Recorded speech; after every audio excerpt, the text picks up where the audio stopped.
Sungai Citarum.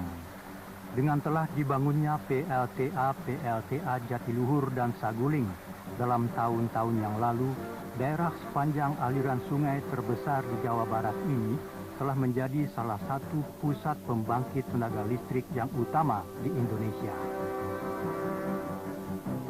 Dan sekarang akan dimulai pembangunan proyek pembangkit listrik tenaga air yang baru. Ini adalah proyek PLTA Cirata yang diperkirakan akan menghasilkan tenaga listrik maksimum 1000 megawatt. Hampir 4 tahun sejak perencanaannya yang dimulai pada bulan Januari 1984, proyek PLTA Cirata saat ini akan memulai dengan pelaksanaan pekerjaan pembangunan secara menyeluruh.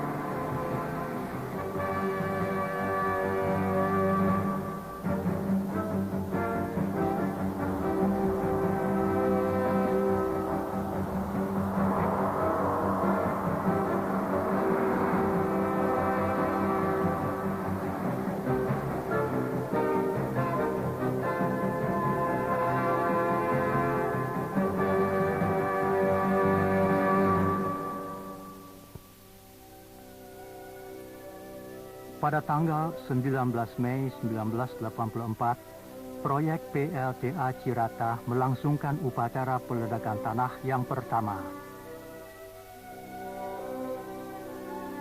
Upacara dihadiri oleh Menteri Pertambangan dan Energi Profesor Dr. Subroto yang menyampaikan pidato ucapan selamat pada awal dari peristiwa ini sebagai tanda dimulainya suatu proyek raksasa nasional.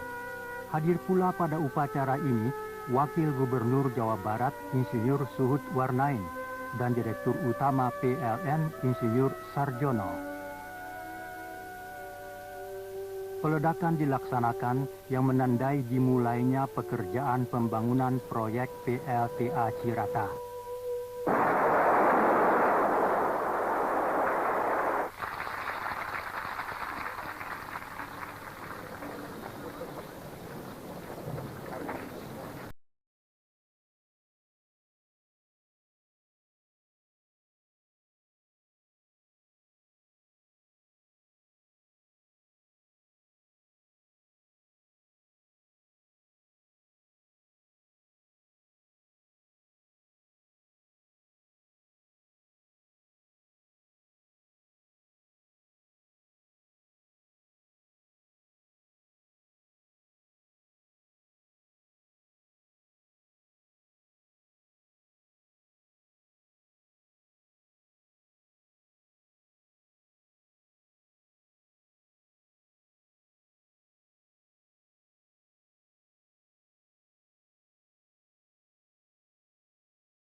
Bendungan adalah bendungan jenis urugan batu.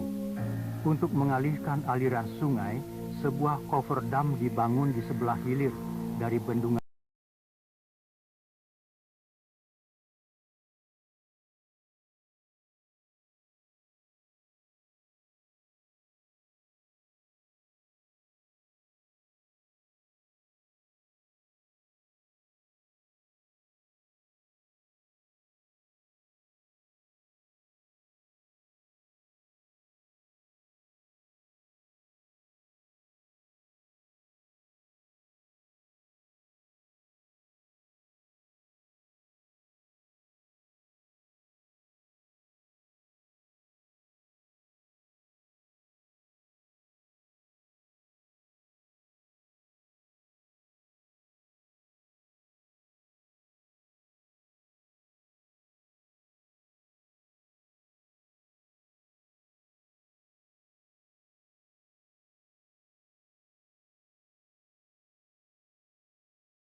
Pembangunan terowongan-terowongan pengelak harus dimulai secepatnya, karena apabila kedua terowongan pengelak ini tidak selesai sebelum musim penghujan, maka pertambahan aliran air akan dapat mempersulit pengalihan aliran sungai, hingga dapat memberi pengaruh buruk terhadap seluruh jadwal pembangunan bendungan.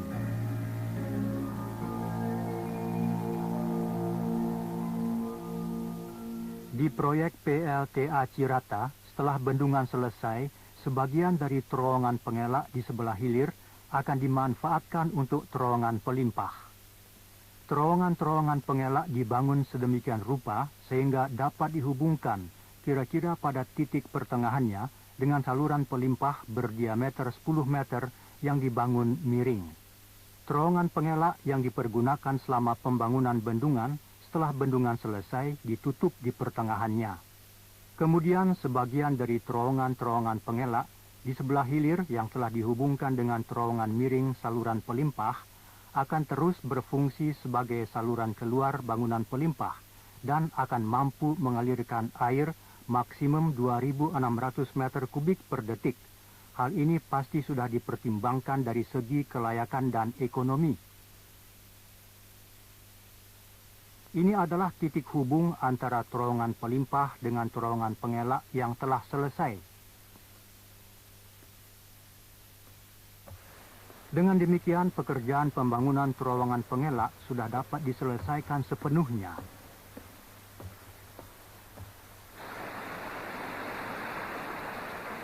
Di daerah ini, mengalihkan aliran sungai pada musim penghujan yang berlangsung dari November sampai April harus dielakkan.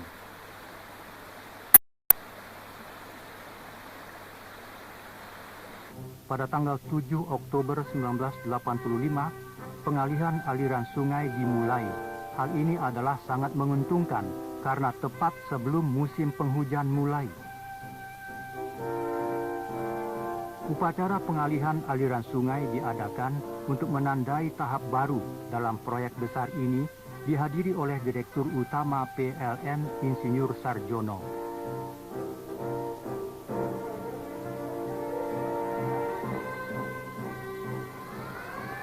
Direktur Utama sendiri yang memberi tanda dimulainya pengalihan aliran sungai.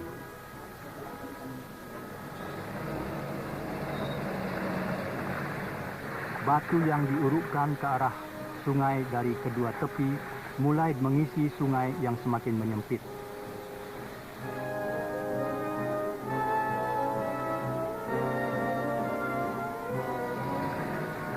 Tak lama kemudian kedua sisi sungai bertemu dan menyambung.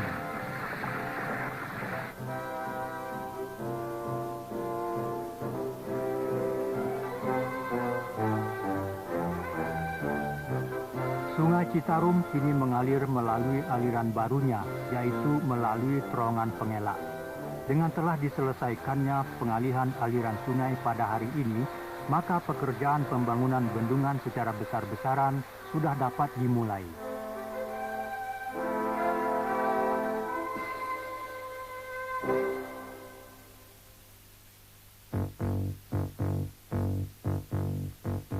Marilah sekarang kita tinjau struktur bendungan utama PLTA Cirata yang akan dibangun. Bendungan yang akan dibangun adalah sebuah bendungan jenis urugan batu yang menggunakan bahan batu breksia untuk bagian intinya. Batu andesit yang terkenal atas daya tahannya akan digunakan untuk bagian permukaannya.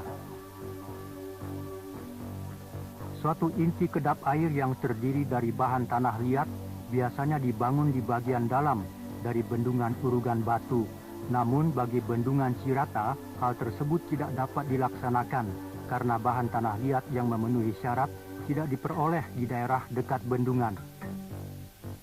Karena itu diputuskan untuk mempergunakan pelat beton yang dipasang pada permukaan bagian hulu bendungan yang berfungsi sebagai lapisan kedap air. Pelat beton dihubungkan dengan tow slab yang dipasang pada ujung bawah hulu bendungan.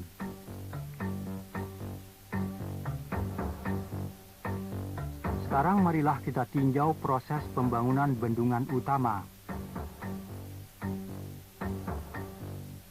Pertama-tama, suatu toe slab untuk lapis muka beton dipersiapkan pada pondasi bendungan. Kemudian dilakukan penimbunan batu. Dan segera disusul dengan pekerjaan penyemprotan lapisan aspal pada permukaan bendungan bagian hulu untuk mencegah terjadinya erosi pada permukaan akibat hujan. Pekerjaan penimbunan untuk bendungan dengan bahan-bahan batu sebanyak 3.850.000 meter kubik pada proyek PLTA Cirata ini telah memakan lebih dari sepertiga waktu yang diperlukan untuk membangun bendungan. Setelah penimbunan batu selesai, maka dimulai pekerjaan pembuatan starter slab untuk plat muka beton. Pada waktu yang bersamaan dimulailah consolidation grouting ke arah batu dasar dengan kedalaman maksimum 20 meter. Selain itu juga dimulai pekerjaan curtain grouting dengan kedalaman maksimum 100 meter. Pekerjaan grouting ini dimaksud untuk mencegah terjadinya perembesan air melalui dasar bendungan. Plat muka beton dibagi menjadi lajur-lajur selebar 15 meter. Pengecoran plat beton muka pada lajur-lajur dilakukan selang-seling, dimulai dari starter slab ke arah atas.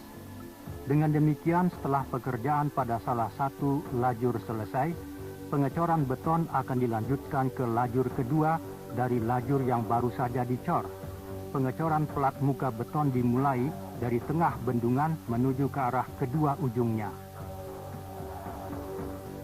Tebal plat muka beton pada ujung dasarnya adalah 72 cm, sedang pada bagian puncak tebalnya adalah 35 cm, sedang panjang maksimum lajur plat beton muka adalah 215 meter.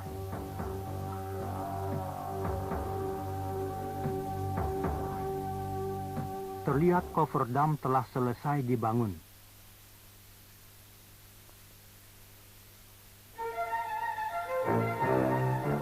Pada tanggal 6 Mei 1986, sebelum dimulainya pekerjaan besar-besaran pembangunan bendungan utama, dilangsungkan upacara peletakan batu abadi proyek Cirata.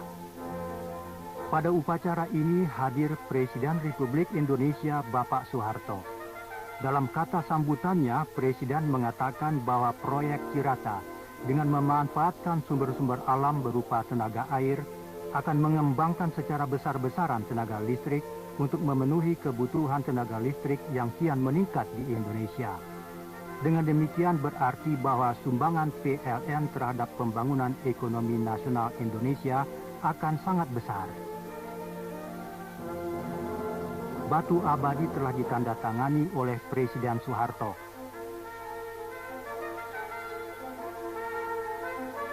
Batu abadi sebagai lambang keselamatan dan kesuksesan pekerjaan pembangunan proyek PLTA Cirata diturunkan ke dasar bendungan.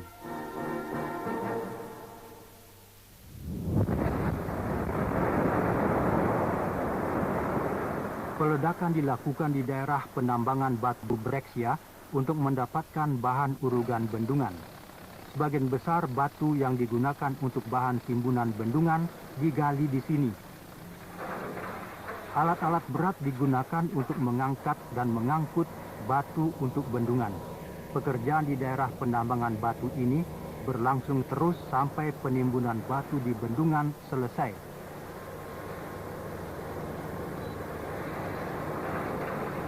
Inilah Gunung Asoipan, daerah penambangan batu lainnya yang terletak kira-kira 12 km dari bendungan. Dari sini ditambang batu andesit. Mesin pemecah batu beroperasi sepenuhnya untuk menyediakan bahan-bahan batu andesit yang akan digunakan untuk bahan pembuatan beton dan lapisan transisi di sisi sebelah hulu serta drainase yang terletak di bawah tubuh bendungan. Coverdam yang telah selesai. Di bagian hilir sungai telah dimulai pekerjaan penimbunan batu untuk bendungan utama.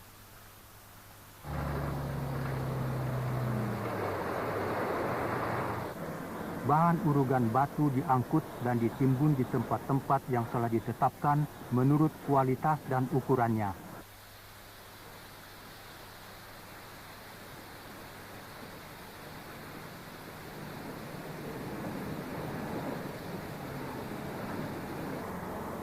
Adalah penting untuk memadatkan urugan batu yang telah ditimbun itu.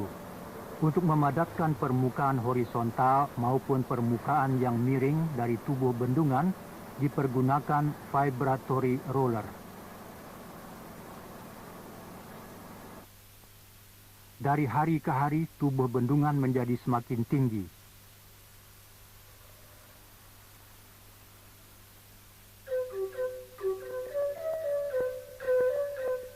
Inilah base camp utama yang dapat dilukiskan sebagai kehidupan inti dari proyek Cirata dan merupakan basis utama bagi para insinyur yang bertanggung jawab atas berbagai aspek proyek ini. Proyek PLTA memerlukan berbagai jenis keahlian teknik tingkat tinggi. Berbagai masalah dan persoalan dipelajari dengan teliti dengan kerjasama Dewan Konsultan yang terdiri dari ahli-ahli terkenal di dunia yang keberadaannya dianjurkan oleh Bank Dunia dan dipilih oleh PLN.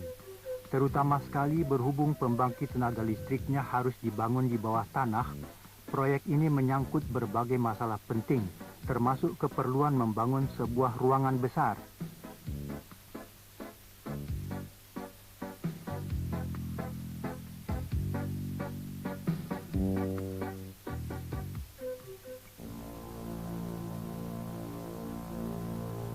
Sekarang marilah kita tinjau bangunan-bangunan pembangkit tenaga listrik.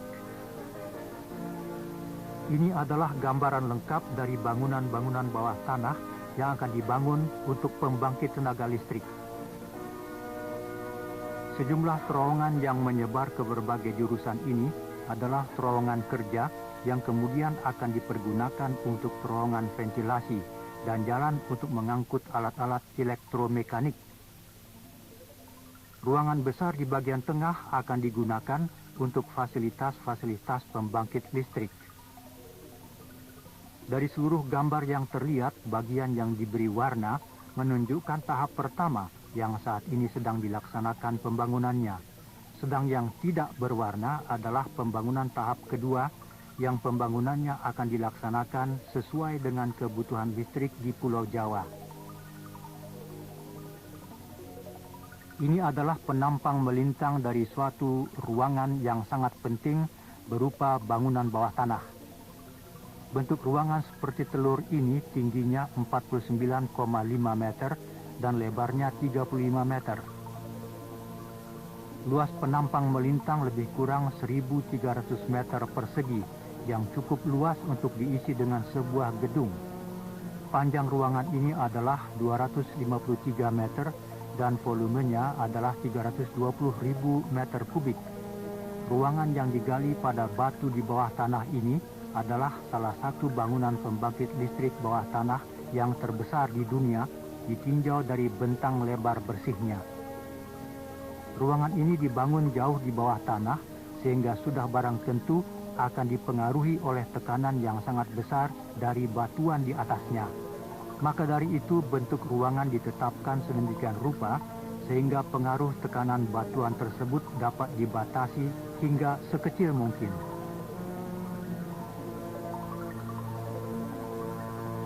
Untuk proyek PLTA Cirata dipilih bentuk ruangan yang agak melengkung mirip seperti telur, seperti terlihat pada gambar sebelah kiri. Bentuk cendawan di sebelah kanan adalah merupakan bentuk ruangan yang konvensional. Daerah di mana tegangan bekerja, suatu aspek penting dalam stabilitas struktural dari kedua bentuk tersebut telah diteliti dan dipelajari dalam suatu simulasi dengan mempergunakan komputer. Dalam hal bentuk cendawan, daerah yang dipengaruhi oleh tegangan akan meluas jauh ke dalam tanah, sedangkan pada ruangan berbentuk telur, daerah yang dipengaruhi tegangan terbatas pada suatu daerah yang dangkal hingga kestabilan strukturalnya lebih baik. Karena besarnya manfaat yang diperoleh dari bentuk telur, maka untuk bangunan bawah tanah proyek Cirata ditetapkan menggunakan bentuk ruangan yang melengkung mirip seperti telur tersebut. Untuk membangun ruangan jenis tersebut, pekerjaan penggaliannya dilakukan selangkah demi selangkah, dimulai dari bagian puncak. Suatu sistem penyangga batuan yang bertugas untuk menahan ruangan terhadap pengaruh tekanan batuan merupakan hal yang sangat penting. Dalam tahap terakhir akan diperlukan suatu sistem konstruksi yang dapat menyangga ruangan dengan volume kurang lebih 320.000 meter kubik tanah tersebut. Untuk itu di proyek PLTA Cirata dianut suatu cara baru pembuatan terowongan yang disebut The New Austrian Tunneling Method atau disingkat NATEM. NATEM adalah suatu cara penggalian terowongan yang rasional yang menggunakan batuan di sekeliling ruangan sebagai bahan penyangga ruangan tersebut. Sebagai tambahan penguat, pada dinding terowongan disemprotkan shotcrete pada permukaan batuan yang baru saja digali, di mana kemudian disusul dengan pemasangan sejumlah rock bolt dan angker prategang pada dinding terowongan. Setelah bagian puncak selesai, penggalian ruangan diteruskan ke arah bawah dengan menggali suatu glory hole. Dengan mempergunakan suatu metode konstruksi yang efektif, batu hasil galian didorong masuk ke dalam glory hole dan setelah jatuh di dasarnya dimuat ke dalam truk untuk kemudian diangkut dan dibuang ke area pembuangan yang sudah ditentukan. Dengan cara ini yaitu mengulangi pekerjaan menggali dan menyangga batuan, ruangan bawah tanah dibangun. Kenaikan tekanan batuan yang terjadi akibat adanya rongga ditahan oleh batuan di sekeliling rongga yang telah di-shotcrete dan disatu padukan dengan menggunakan sejumlah besar rock bolt dan angker prategang. Karena NATEM merupakan suatu metode pembangunan rasional yang menggunakan batuan di sekeliling ruangan sebagai penyangga, maka adalah sangat penting untuk secara berkala memantau perubahan tekanan yang terjadi di batuan.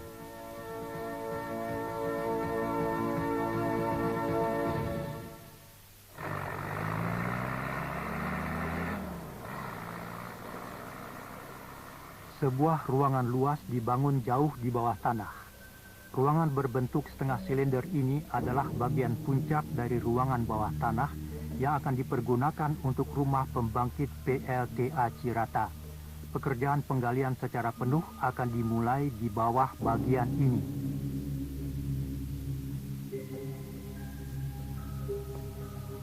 Para teknisi mendaki menuju ke bagian puncak ruangan. Mereka hendak mengukur ada tidaknya perubahan bentuk ruangan di puncak busur. Mengukur jarak dalam ruangan dengan mempergunakan convergence meter adalah merupakan salah satu pekerjaan pengukuran yang paling utama dan penting.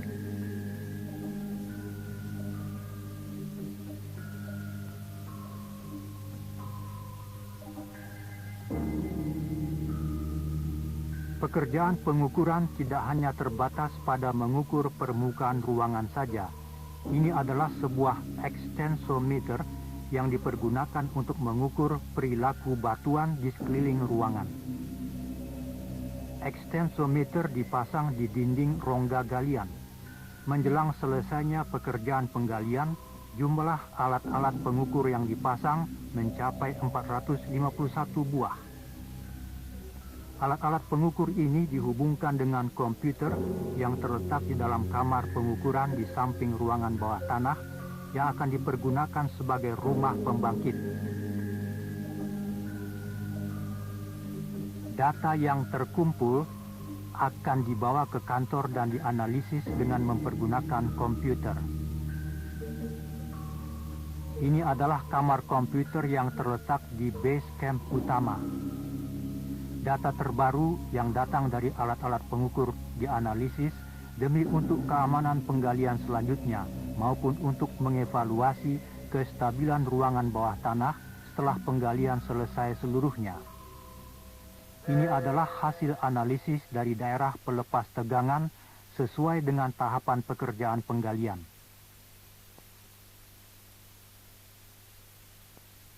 Dengan membandingkan hasil perhitungan dengan perhitungan pada tahap desain, ditetapkanlah penyangga yang paling sesuai untuk tahapan pekerjaan penggalian berikutnya. Dengan kata lain, umpan balik yang cepat dari hasil pemantauan akan sangat berguna untuk mendukung terlaksananya pembangunan yang aman dan rasional ruangan bawah tanah. Sekarang marilah kita tinjau keadaan di ruangan bawah tanah, di mana pekerjaan penggalian secara besar-besaran telah dimulai.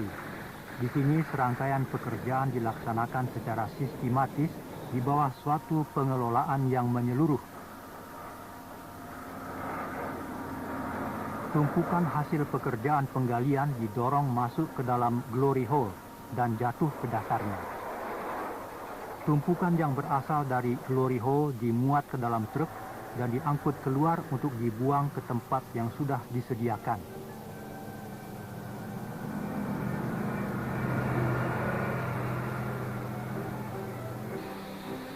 Begitu satu tahap pekerjaan penggalian selesai, segera dimulailah serangkaian pemasangan instalasi pendukung. Lapisan pertama setebal 8 cm dari 3 lapisan shotcrete dengan total ketebalan 25 cm disemprotkan ke permukaan dinding rongga galian. Setelah shotcrete disemprotkan, kemudian angker prategang dengan teliti dimasukkan sampai kedalaman 25 meter dari permukaan dinding ruangan. Angker prategang yang dipasang dengan cara demikian, setelah digrouting, ditarik dari bagian kepalanya dengan dongkrak hidrolis berkekuatan 100 ton, kemudian diketatkan agar dapat menyatu padukan permukaan dinding dengan massa batuan yang terletak jauh dari permukaannya. Dari hari ke hari, ruangan bawah tanah menjadi semakin luas dan besar. Ruangan bawah tanah proyek Cirata adalah merupakan salah satu bangunan pembangkit listrik bawah tanah yang terbesar di dunia, ditinjau dari lebar bentang bersihnya. Dari segi penggunaan NATEM, yaitu satu teknologi baru penggalian ruangan bawah tanah, proyek PLTA Cirata telah menarik perhatian para ahli teknik di seluruh dunia.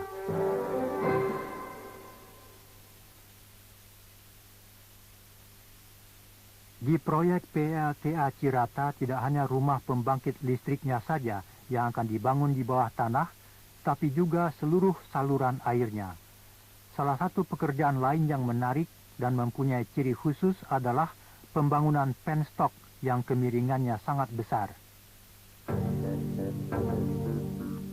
Pipa-pipa penstock berdiameter 5,2 meter diangkut dari pekarangan workshop ke tempat pemasangannya di ruangan bawah tanah.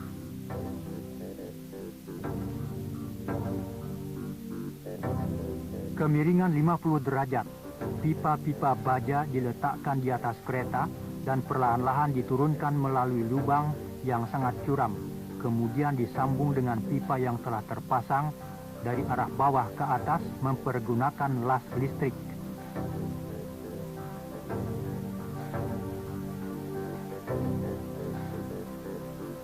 Sementara itu, untuk melengkapi head race tunnel, dibangun surge tank yang merupakan sebuah ruangan besar berbentuk pipa tegak yang terletak di bawah tanah dengan garis tengah 18,6 meter dan tinggi 82 meter.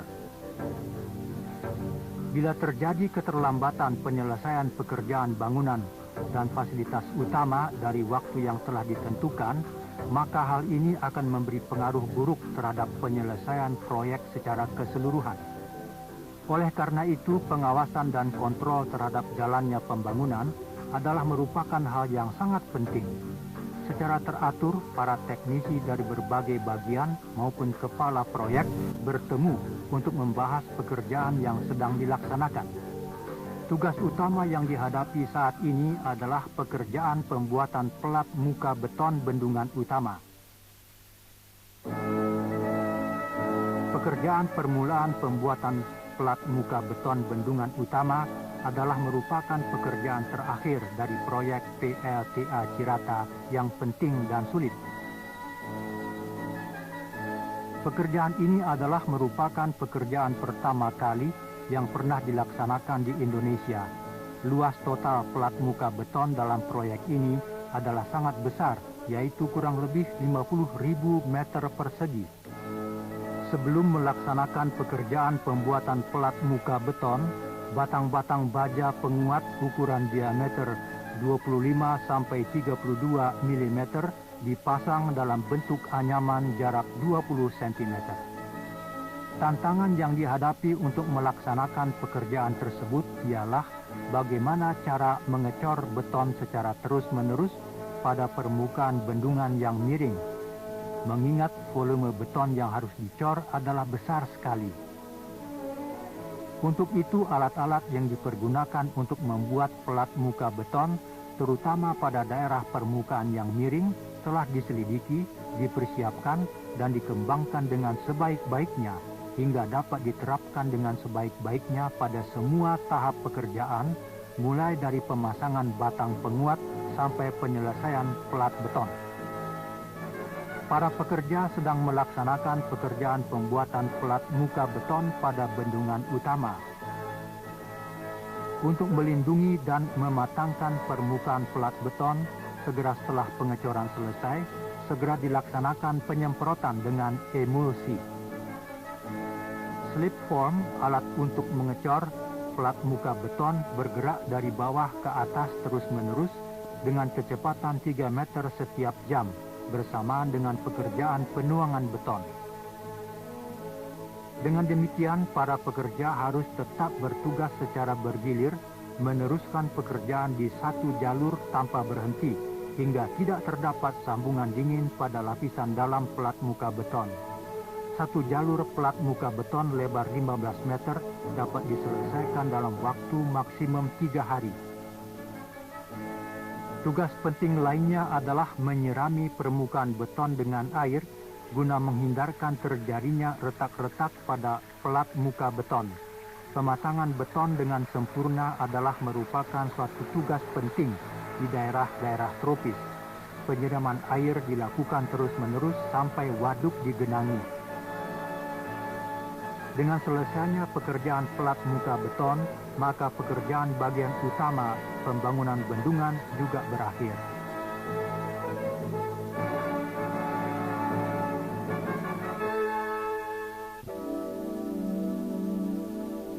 Ini adalah gambaran sebuah desa dekat proyek PLTA Cirata.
Pekerjaan plat muka beton yang dilakukan secara terus-menerus akhirnya selesai.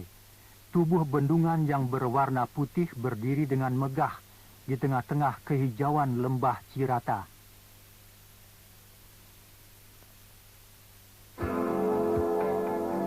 Saat upacara penggenangan akhirnya tiba, Menteri Pertambangan dan Energi Profesor Dr. Subroto bersama dengan Gubernur Jawa Barat Bapak Yogi SM datang ke proyek Cirata untuk menghadiri upacara penggenangan waduk PLTA Cirata.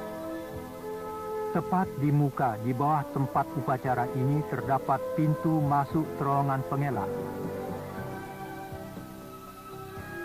Pintu masuk terowongan pengelak akan diturunkan dan air akan segera mulai menggenangi mengisi waduk Cirata. Menteri Pertambangan dan Energi Profesor Dr. Subroto dan Gubernur Jawa Barat Bapak Yogi SM menekan tombol sirene sebagai tanda dimulainya pembendungan Sungai Citarum dan penggenangan waduk PLTA Cirata. Pintu-pintu terowongan pengelak telah diturunkan.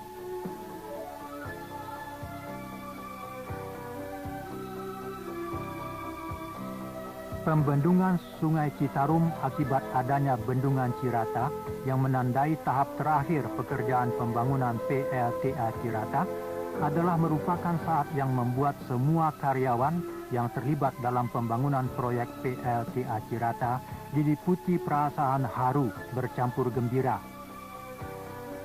Air Sungai Citarum yang aliran airnya dibendung oleh bendungan Cirata mulai menggenangi dasar waduk. Dalam beberapa bulan setelah musim hujan berakhir, akan terbentuk sebuah danau yang besar, sehingga pemandangan alam di daerah ini akan berubah.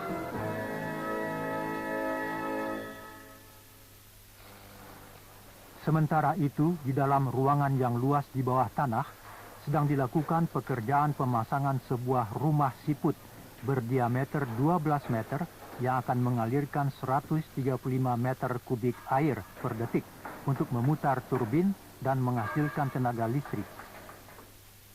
Ini adalah tata letak fasilitas-fasilitas pembangkitan tenaga listrik di dalam gedung di bawah tanah.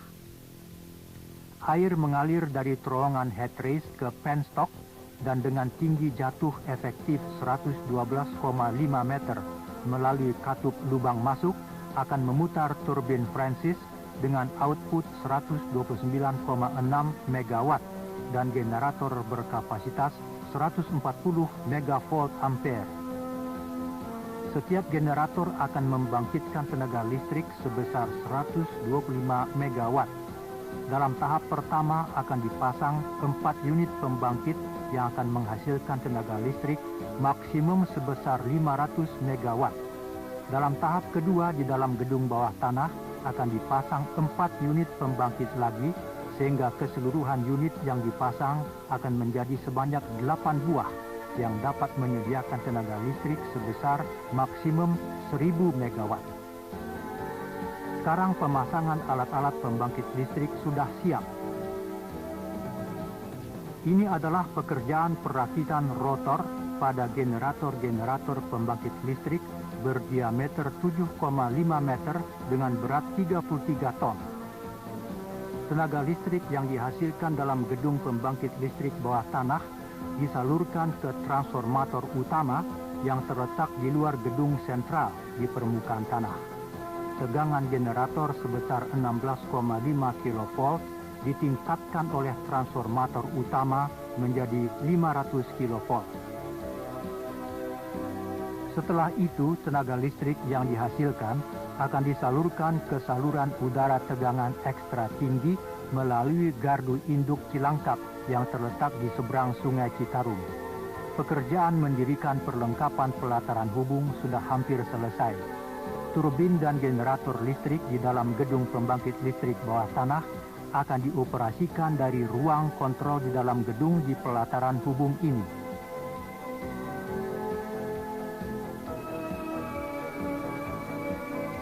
Pekerjaan perakitan tiang transmisi dan pemasangan kabel terus dilaksanakan.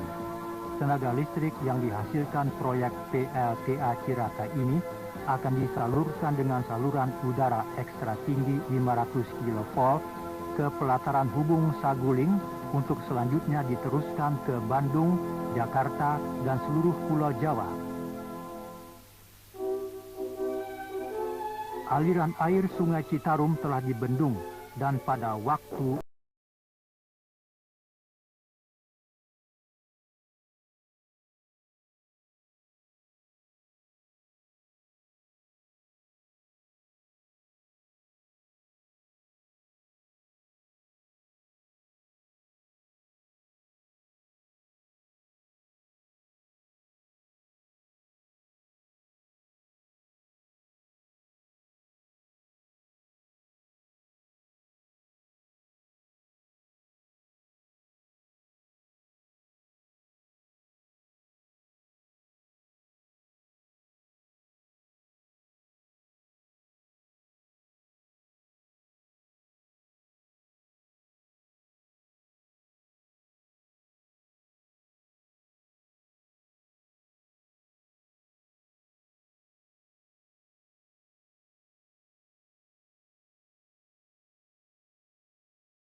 hulu sungai, tinggi permukaan air waduk, dan keadaan sungai.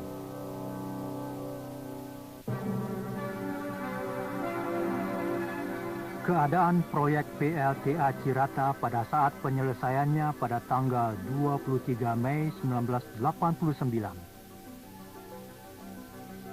Untuk merayakan selesainya pelaksanaan pekerjaan proyek nasional ini, diadakan suatu upacara peresmian yang dihadiri oleh Bapak Presiden dan Ibu Tien Soeharto. Pengembangan tenaga listrik adalah penting sekali dalam usaha modernisasi Indonesia. Proyek Cirata yang telah dibangun dengan tugas besar ini mempunyai arti yang penting dan besar bagi pembangunan Indonesia secara keseluruhan. Untuk menandai telah selesainya pekerjaan proyek besar ini, Presiden Soeharto membubuhkan tanda tangan beliau pada prasasti penyelesaian proyek PLTA Cirata.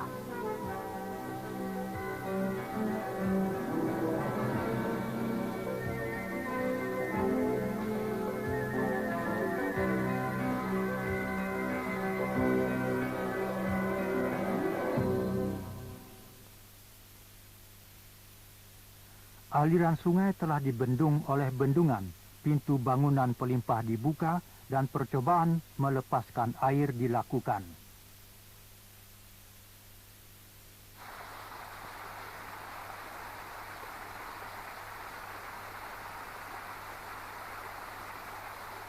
Karena tinggi jatuh air dan volumenya besar, maka air yang dilepaskan menghasilkan kekuatan yang sangat besar.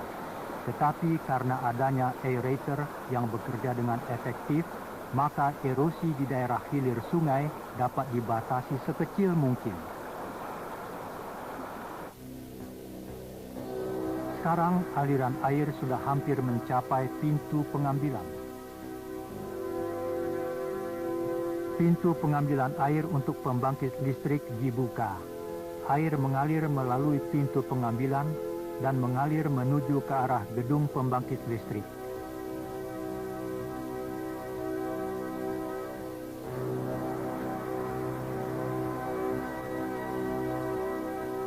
Tombol starter generator ditekan. Katup masuk dibuka secara perlahan-lahan.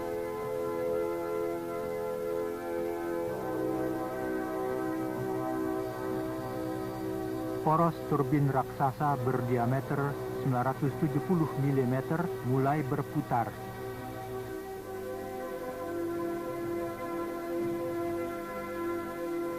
Inilah saat yang menegangkan untuk para staf teknisi. Kecepatan perputaran poros turbin meningkat dan lambat laun mendekati kecepatan 187,5 putaran tiap menit. Serangkaian uji coba seperti uji coba fungsi dan uji coba daya kerja turbin, generator, dan sistem kontrol dilakukan dengan teliti. Air yang keluar dari pintu pembuangan kembali mengalir ke Sungai Citarum. Proyek Cirata akan dioperasikan dengan menggunakan mesin-mesin yang canggih dan suatu sistem kontrol yang didasarkan pada teknologi elektronika mutakhir.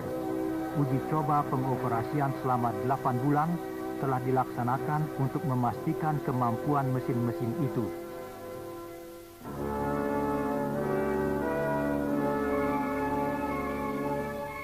Pembangunan proyek PLTA Cirata dari sejak pekerjaan dimulai hingga penyelesaiannya telah memakan waktu kurang lebih 5 tahun. Sebagai hasilnya, gedung pembangkit listrik bawah tanah yang terbesar di dunia telah dirampungkan. Bendungan raksasa urugan batu berlapis plat beton di mukanya ini akan terus berdiri kokoh sebagai bukti prestasi yang mencolok dalam sejarah pekerjaan teknik sipil di Indonesia dan dunia. Proyek ini yang telah terlaksana melalui kerjasama di antara para insinyur yang termasyhur di dunia telah melahirkan rasa kasih sayang dan persahabatan yang sejati melampaui garis-garis perbatasan negara dan bangsa serta perbedaan kebudayaan. Sungai Citarum, karunia alam Indonesia. Sama halnya dengan air sungai yang tak henti-hentinya mengalir ini, tenaga listrik yang dikirimkan dari pusat pembangkit listrik Cirata pasti akan menyumbang dengan tak henti-hentinya pula terhadap pembangunan yang sedang dilaksanakan menuju kemakmuran rakyat, bangsa, dan negara Indonesia.